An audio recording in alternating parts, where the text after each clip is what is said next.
Merci à Valérie d'avoir traversé la France, parce Un que peu, c'est vrai, tu viens de la Drôme. Je viens de la Drôme, installée oui. à Dieulefit maintenant. Exactement, depuis 15 ans. Depuis 15 ans. Alors avant d'être à Dieulefit, tu vivais en région. À Paris.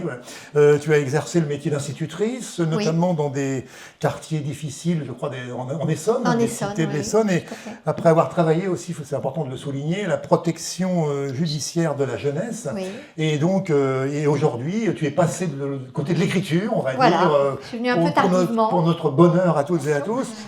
Oui, je suis venue, moi, à l'écriture un peu tardivement. C'était pas du tout ni mon milieu, ni mon... Non. Vraiment, j'ai toujours beaucoup lu. Oui, j'ai toujours beaucoup lu. J'ai appris à lire et à écrire à des générations d'enfants. Donc ça a toujours été très important pour moi. Mais je me suis autorisée à écrire un peu tard. Et c'est vrai que maintenant, je suis un peu tombée dedans. Voilà. Mais je pars toujours, avez raison de le souligner, d'une époque. J'ai besoin de ce cadre un peu historique, d'abord parce que je suis une passionnée d'histoire, je ne suis pas historienne, je n'ai pas cette qualification, donc en toute humilité, mais l'histoire me passionne. Et je m'aperçois qu'en fait, pour les livres qui ont suivi, c'est un peu produit la même chose. Aussi une enquête. Une enquête, voilà, une enquête, et c'est ce qui m'intéresse beaucoup au départ, donc je n'ai pas une idée préconçue. Et pour Nézida, je suis partie sur ses traces, la cuisinière des Kennedy... C'est la même chose. Vous imaginez un dîner entre amis, j'arrive un peu tard, j'aurais très bien pu ne pas aller à ce dîner, j'avais pas très envie d'ailleurs. À quoi ça tient? Voilà, il était un peu tard, et j'arrive, je me faufile et la conversation à table est assez vive. Et au bout de la table, j'entends quelqu'un raconter qu'elle a, il y a quelques années, rencontré une femme qui était cuisinière et qui avait eu un cheminement incroyable. Voilà, elle avait été cuisinière des Kennedy. Ça me tombe dans l'oreille. Je vais la voir, cette dame, et je lui dis, vous pourriez m'en dire un petit peu plus, parce que elle a été formidable, parce qu'elle m'a dit, écoutez, j'ai le numéro de téléphone d'un de ses petits-enfants. Donc je ne sais pas comment vous allez être reçu, je ne sais pas, mais enfin, je vous le donne. Et donc là, j'appelle et je tombe sur Alain, donc le plus jeune de ses petits-enfants. Et là, il me dit, écoutez... oui, on se voit dans un café, donc il ne me connaît pas du tout. Et là, il arrive au café avec un carton et il me dit, écoutez, voilà tout ce que j'ai de ma grand-mère. J'arrive à la maison, je dépose le carton sur la table de la cuisine, vraiment, je vous assure, c'est passé comme ça. Et là, je tombe sur des lettres du président des États-Unis, je tombe sur des lettres de Rose Kennedy. Tu te frottes les yeux, je me frotte les yeux, je me dis, mais c'est pas possible, sur des tas de photographies, sur des albums que André avait fait, des enfants Kennedy, sur tout ça. Je me dis, mais c'est ahurissant cette histoire. Et là, je vois trouver Assistance publique de Marseille. Donc je rappelle le petit-fils, et le petit-fils me dit, on ne sait rien. Voilà, notre grand-mère, elle nous a toujours dit qu'elle avait été trouvée vraiment sur un trottoir de Marseille, dans une très jolie robe.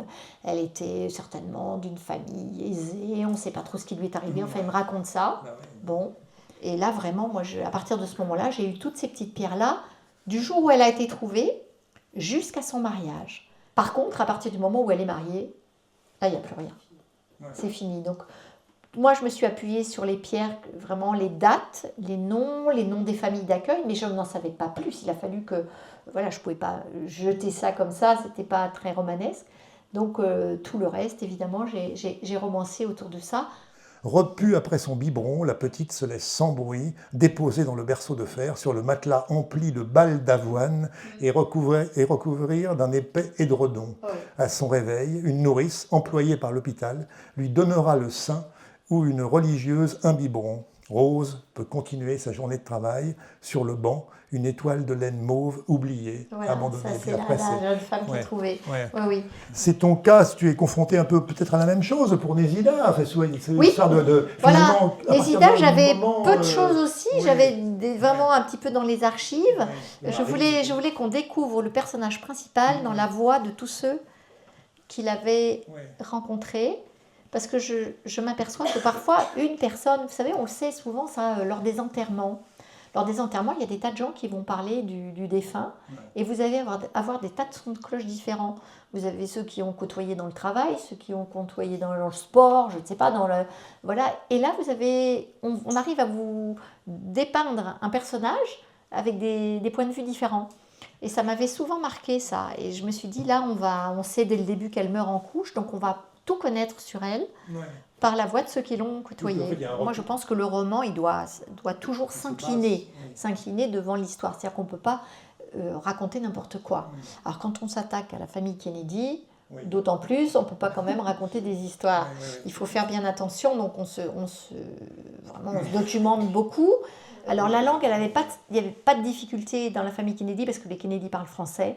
Rose parlait plusieurs langues. Donc elle n'avait pas trop ça. D'ailleurs, notre André, elle n'a jamais tellement appris l'anglais, il faut bien dire. Elle a continué à dire peu cher toute sa vie. Et voilà, de temps en temps, elle devait baragouiner un petit peu. Mais bon, elle n'avait vraiment pas de facilité pour les langues, ça c'est sûr. Elle est dans la cuisine de cette famille.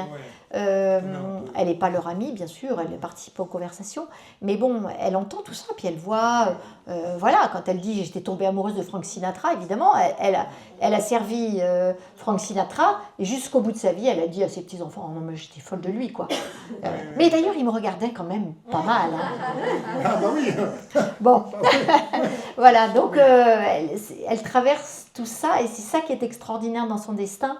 Mais en même temps, elle a toujours ce bon sens paysan, c'est-à-dire, moi j'ai vu dans ses lettres, parce qu'elle a beaucoup écrit à sa fille, elle est capable d'écrire « j'ai vu De Gaulle », c'est quand même pas, enfin je veux dire anodin, j'ai servi De Gaulle, bon ça arrive pas tout le monde, et la ligne en dessous elle dit à sa fille « surtout achète-moi des chaussettes et des culottes en coton, parce qu'ici il n'y a que du synthétique ». Oui, elle revient.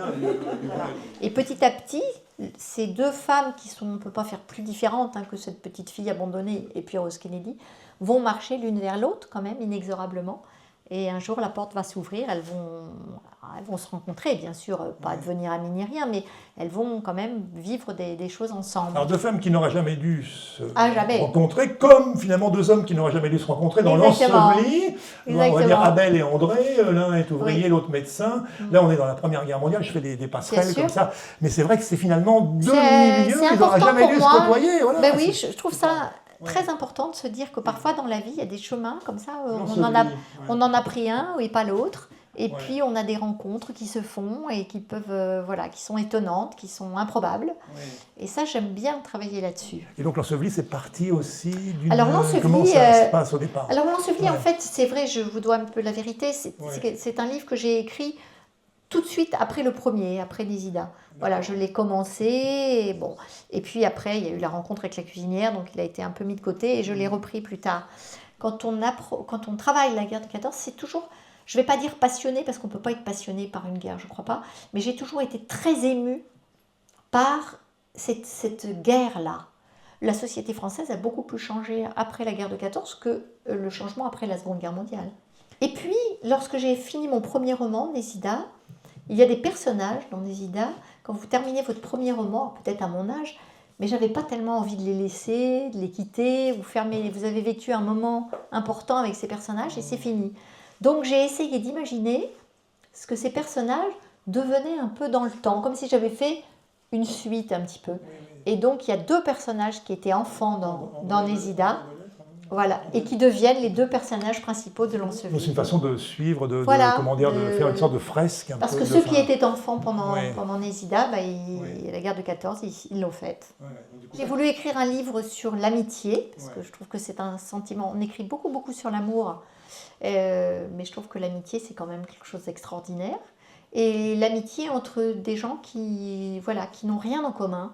Oui, je peux vous parler de cette couverture qui est un petit peu énigmatique, parce que moi, je voulais absolument que dans ce récit, il y ait un véritable acteur. Là, il se trouve que dans un petit village qui s'appelle Saint-Germain-des-Préaux en Perche, ils ont décidé de rendre hommage à leurs poilus qui ne sont jamais revenus. Il y en a 18, c'est une petite commune. Et ils ont décidé de faire des vitraux dans leur petite église du village. Mais voilà, il s'appelait Auguste Jallois, il avait 41 ans. Il est parti, il avait donc une vie comme mes personnages. Voilà, moi je voulais qu'il soit présent sur la couverture. Ça m'importait. Quand on dit on travaille l'écriture, c'est qu'on essaie qu'il y ait une musique et qu'il y ait un souffle et que ce soit... Le choix des mots voilà, aussi. Le choix des mots, que ce soit...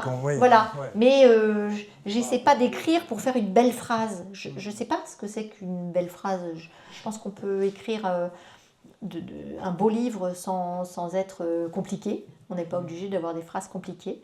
Et au contraire, je trouve que c'est bien d'être à la portée de tout le monde, tout en étant dans une belle langue.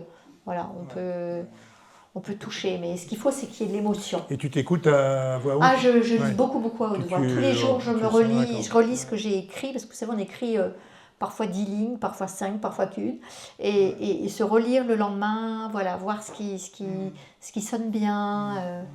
J'écris un petit peu comme ce que j'aime lire aussi.